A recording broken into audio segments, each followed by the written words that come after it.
Well, I've figured out how to open it up. What's inside? Come back after the titles and have a look.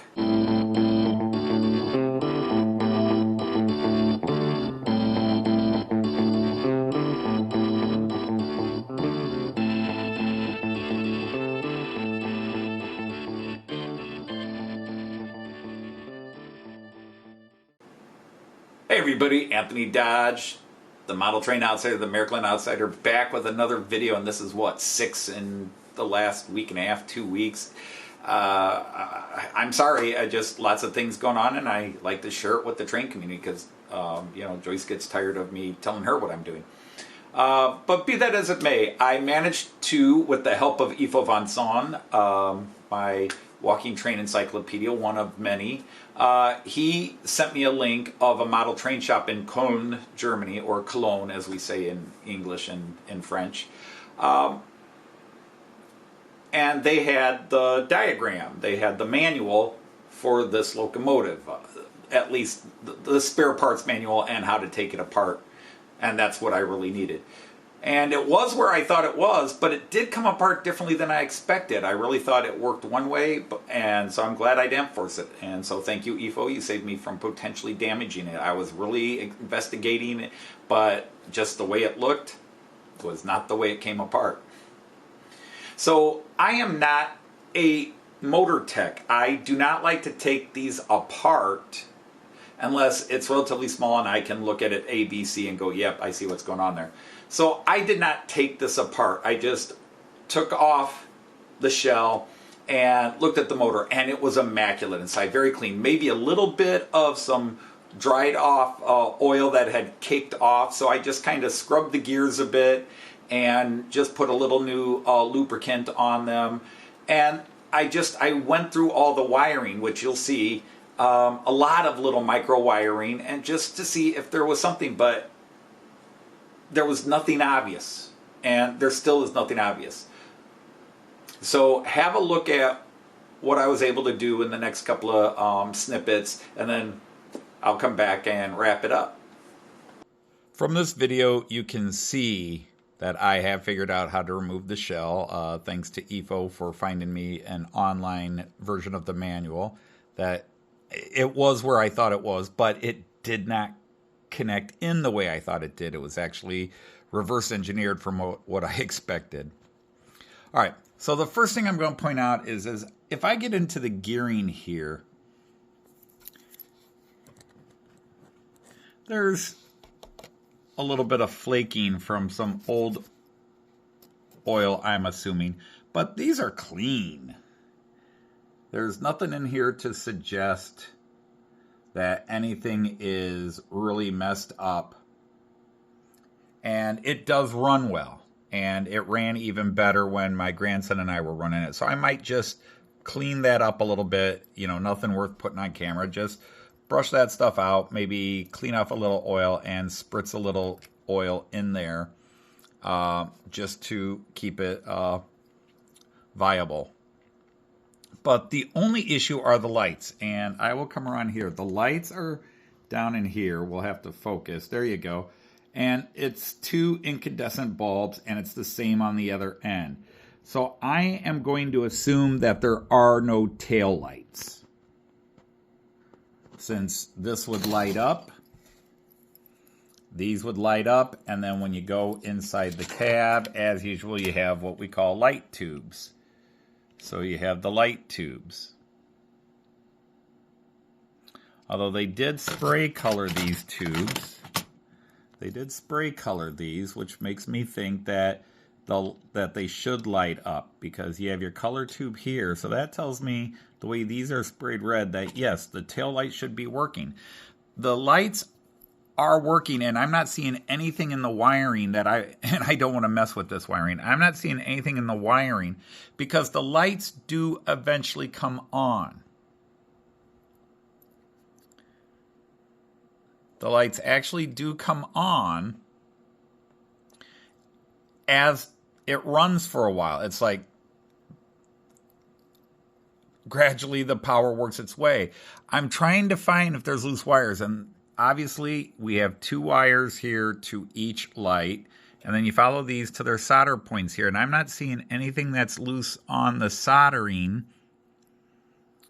that I would want to mess with. I'm not seeing anything that is saying, oh, here's definitely a problem. And I am not skilled in this.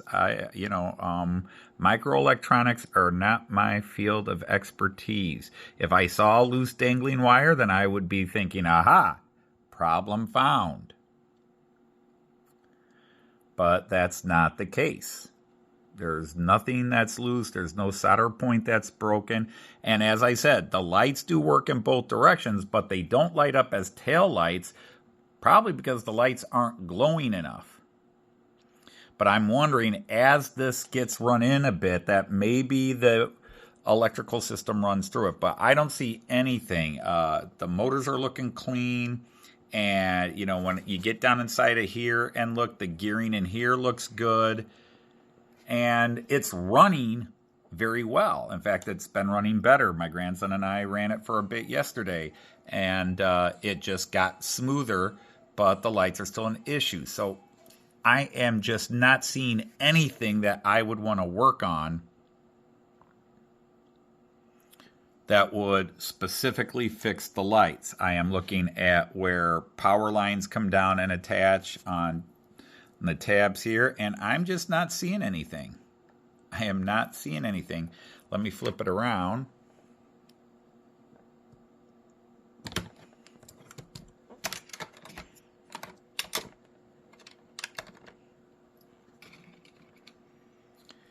And again, just nothing to indicate that there's a problem.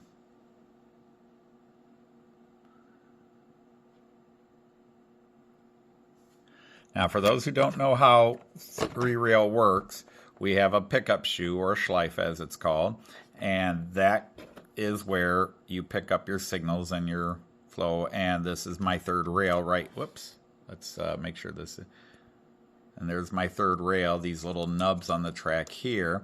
And so this ski runs along these nubs, and that's where you get your power pickup from, and as well as your digital signal pickup. Goes into the decoder, and then the decoder sends it to whatever you're working on in the train. So I'm just going to do a simple cleanup on this, and I'm just not seeing anything that clues me in as to why the lights are so funny. And maybe just the more it gets run, the better it will do.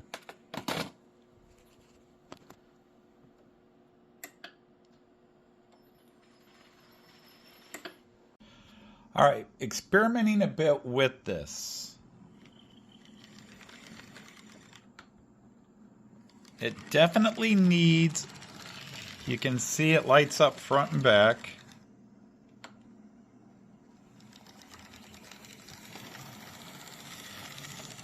But it does lose power a bit. Come back.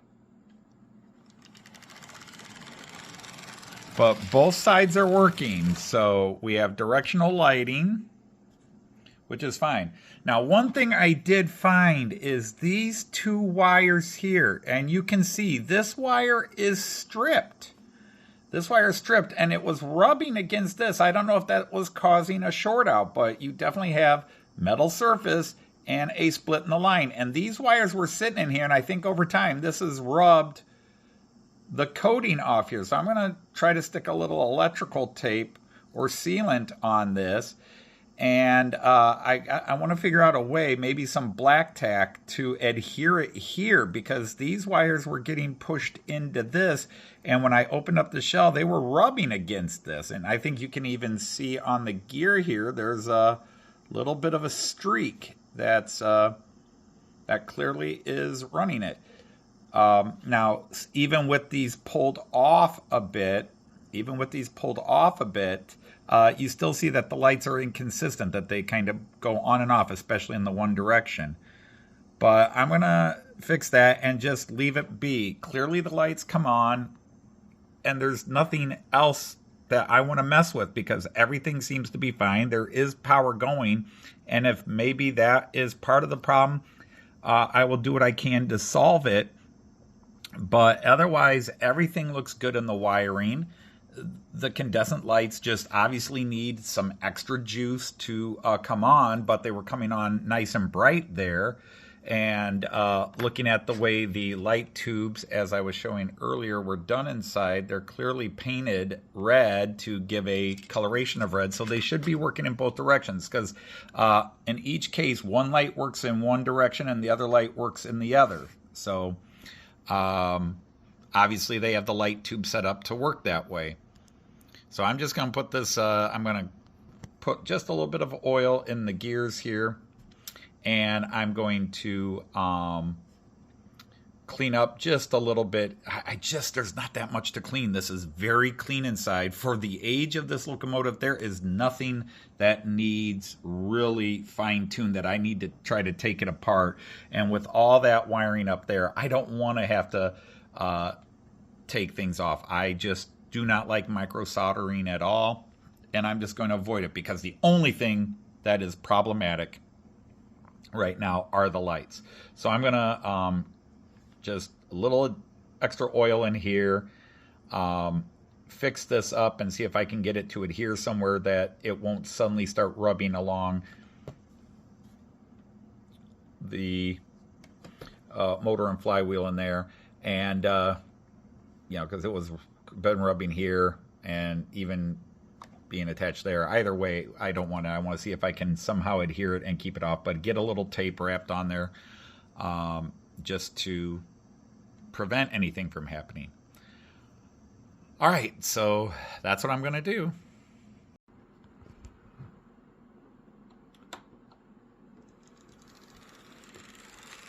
Can't see them. They're not lit up this way. I'm about 50-50. Now, on the other side, I don't know if you saw that, but the lights did flicker. But going this way, I've got the full headlights with a couple of flickers, and now they go out. Ah, they're back. And I don't know how well you see them. There is the tail lights. The tail lights are very faint, but you can see them there. All right, so there you got a peek inside the motor. This is the first time I've looked at a Mehano, and compared to what I've seen on channels like Scott's Rails and Paul Bozeman's Tommy Station, a couple other channels, I don't know if it's what I was expecting to see. It was definitely a little different. I'm sure the motor inside is the same, but in terms of how it was housed and set up was definitely not what I was expecting based on what few Mehano models I've seen taken apart on YouTube.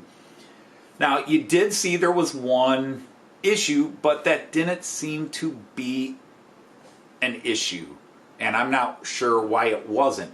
But we had that case. There was a very thin wire where that had been against the one section that's spinning and spinning, and over time the housing had been rubbed, or it got pinched, and the wire housing was worn away or broken, and so you had metal wire sticking out, and it's rubbing against where it's spinning there. And so that had to have been creating some kind of issue, but apparently not enough of one.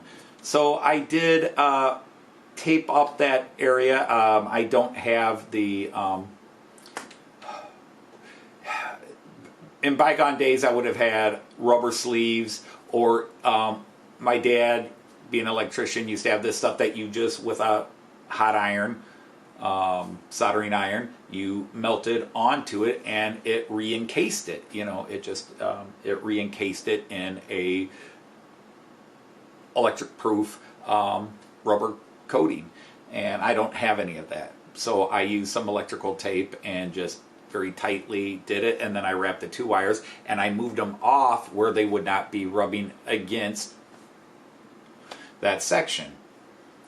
But that really didn't seem to affect the lights the way I thought it did, or maybe it was one of the problems. But as it is, I I could get LED lights, and if I was really uptight about it, I think I could get some LED lights. There are such micro LED lights that I could pop into that same section where these incandescent bulbs are, and replace them. It looks like it's a fairly basic lighting system, so I could probably replace those with maybe LEDs that might shine a little brighter and work on that. So that's something to think of down the road if it really bothers me too much. Right now it's not going to bother me because I just like the model. I'm happy with it. It's going to have a happy home here. It's going to get run, and we'll go with it from there. So I want to thank everybody who's been watching all my videos. I feel like I'm just bombarding people, and I'm sure some people are going, oh my God, Dodge posted another video. And I've got one and maybe two more to go after this one. So until the next one, which might be later today, tomorrow, or Friday morning, I will say, Auf Wiedersehen, tschüss, and happy trains. Take care, everybody.